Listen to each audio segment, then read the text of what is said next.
men out of feeble men. It is only about intimacy. And inside intimacy, it's not a function of time. Our generation have been colonized by strange voices. I see the young man in our generation, he wants to put it online that he has done 12 hours prayer. That them, if they don't pray for 8 hours, somebody says, once we have not touched 8 hours, we have not breathed yet. You know, and it sounds noble. What does our generation call prayer? Prayer is a violent venture. Let me share something with you. The thing I want to say, I pray that you hear what I said, not something else. I hope you know prayer is a conversation between you and God. Is there a conversation that is only one-sided? That you are just the only one talking till the end? As you finish, then you now turn and walk away. You didn't hear anything. Mind you, in Zion, you only travail so that you can bring forth. If you have not brought forth, you wasted your time. We claim we are traveling, but all we are doing, we're exciting ourselves. It's because you are still young. That's why you are carrying chair if you want to pray. Be doing it like this. Two brothers will lock their hand like this, and then they'll be doing like this before. When you become 50 years, you will learn that prayer is about talking to God. You will know why the elders. It was Apostle Joshua Selman that was sharing. They went for a conference. One brother went and stayed near the ear Adeboye. Say, let him hear how these kind of people pray.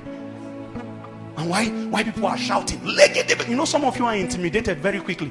You enter a prayer meeting and you see a brother doing like this. And then you that have your own language with God, and all God wanted is intimacy. That place where only you and him. Some of you, what takes you there is a song, but you have lost your code, your weapon in the spirit. Every warrior has a weapon. David did not fight with a sword, he fought with a sling. Where have you heard of a warrior that is turning a rope? Because in your secret days, he will give you your secret weapon. In the day where Goliath shows up, don't use a new weapon, use the thing you have mastered. You have been singing in the secret place. You come to the open, you want to be gesticulating. You want to show men that you too, you can cancel 7 hours. If you use a new weapon, Goliath will destroy you. You have not mastered it. Saul came to him and said, take my armor, take my sword. He says, I have not earned it. He went back to the ancient weapon he used. Where are those people that used to sing and just sing, and the presence of God will fill the room, and you will lie down there for like 3 hours, and scriptures will be bombarding your soul? That is your own weapon. But the church has been colonized. You think that it is about shouting. You will soon find out very soon.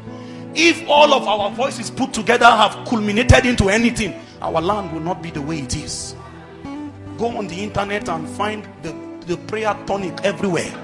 I have had cause by the grace of the Lord to travel extensively lately, and I went to the east. I found out in the west, in the east, in the north, everywhere insecurity is a challenge.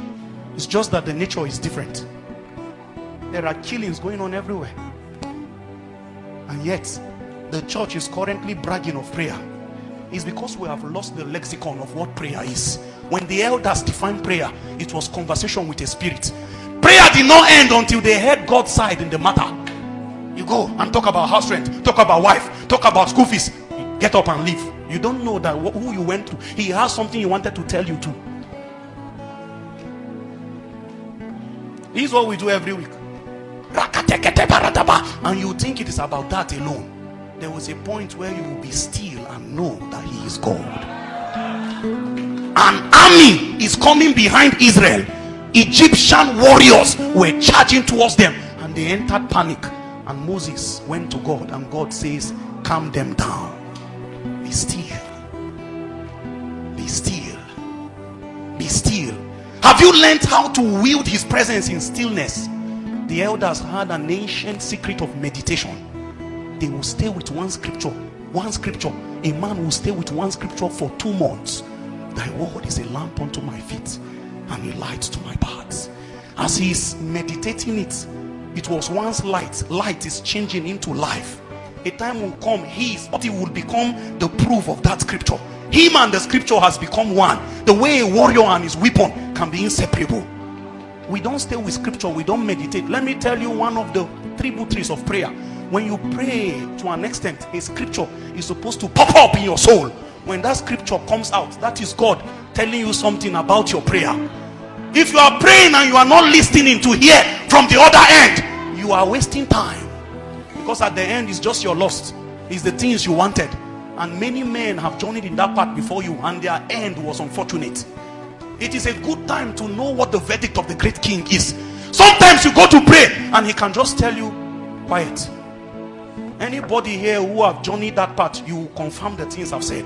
You went with zeal, and when you entered there, something told you today, just kneel down and be quiet.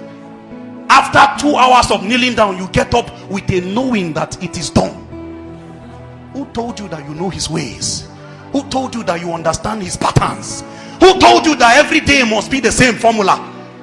Because you shouted yesterday, tomorrow might just be dancing. For every enemy, there's an element of surprise.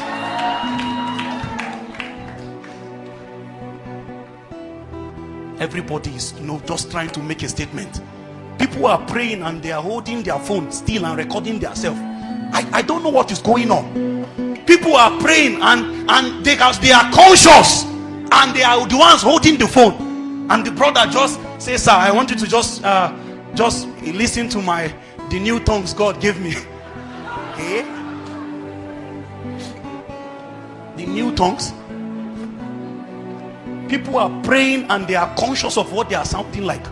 People are intentionally trying to sound masculine. You want to use heavy kind of utterance in your tongue. You don't know that the more flesh you commit to your tongue, the less value it has with spirits.